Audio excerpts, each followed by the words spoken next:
Bonjour à tous et à tous, j'espère que vous allez bien. On se retrouve pour l'épisode de NXT qui avait lieu hier le 22 avril. Il s'est placé plusieurs choses, tout d'abord des matchs pour le tournoi Cruiserweight, mais également quelques pushs. Notamment, on commence le show par Finn Balor qui est introuvable pour son match face à Velveteen Dream.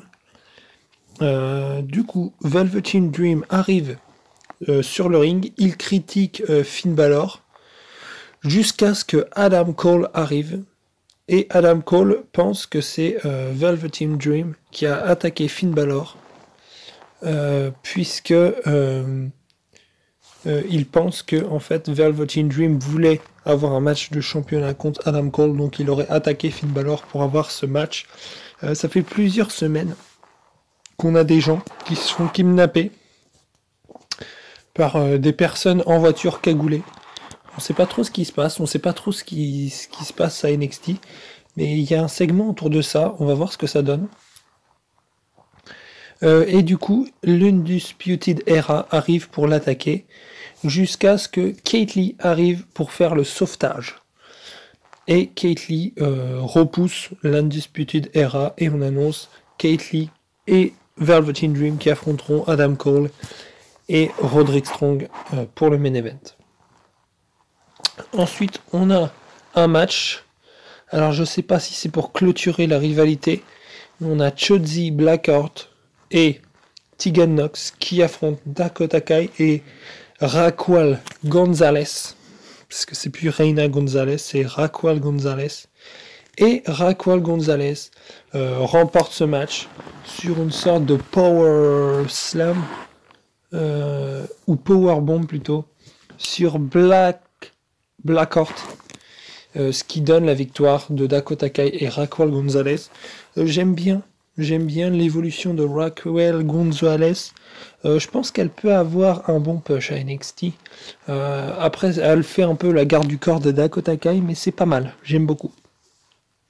Ensuite, on a une promo de Drake Maverick. Alors, on remet la vidéo qu'il avait postée sur Twitter.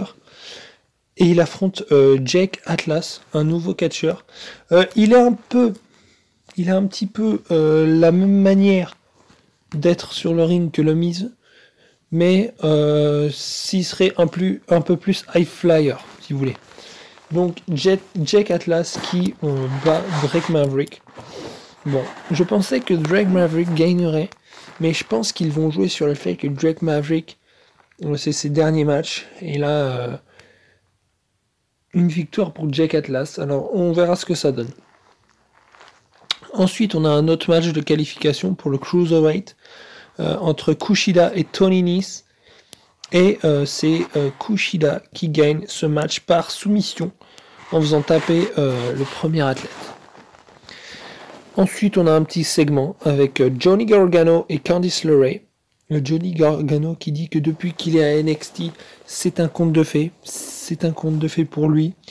Il gagne. Voilà, il est devenu le tout premier champion NXT Tag Team et NXT nord-américain à la WWE.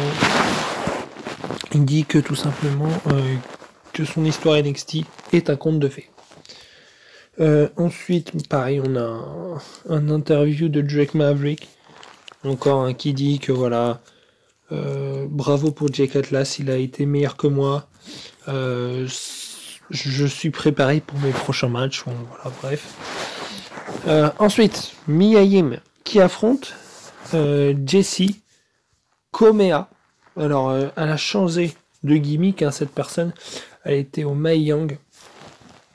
Elle avait une gimmick un peu enfantin, un peu comme Dakota Kai avait ou Bayley.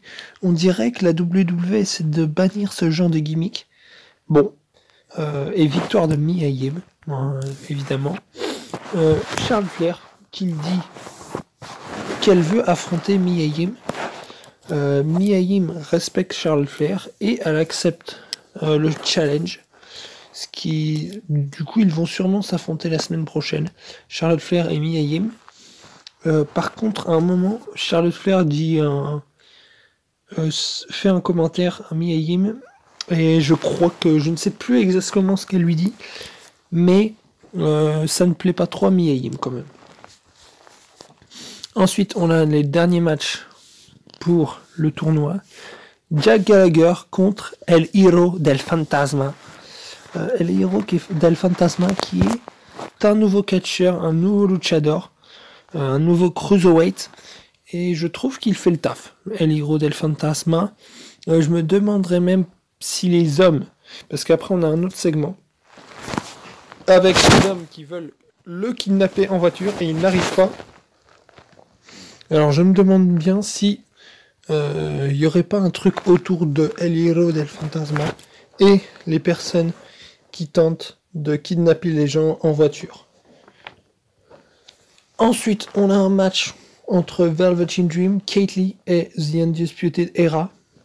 Le match commence jusqu'à ce que Damian Priest attaque Keith Lee.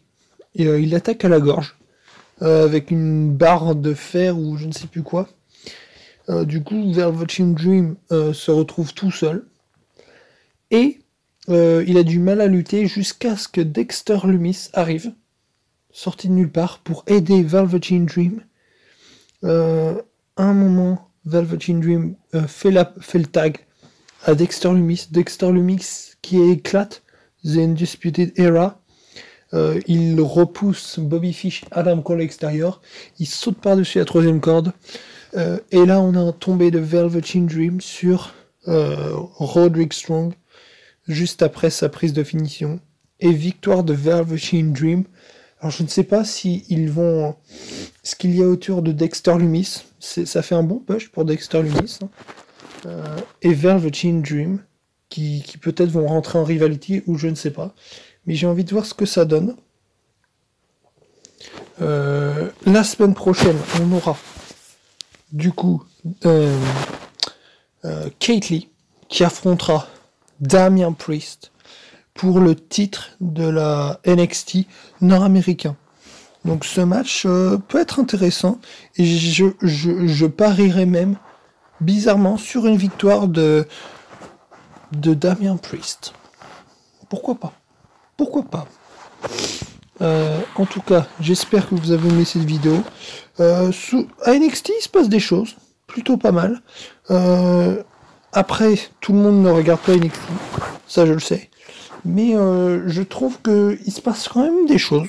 Et c'est plutôt pas mal. Le tournoi Cruiserweight dynamise pas mal le show, étant donné que c'est vrai qu'en haut de la carte, on n'a pas grand monde. On a Keith Lee, Adam Cole, Velveteen Dream, Johnny Gargano, Tommaso Ciampa.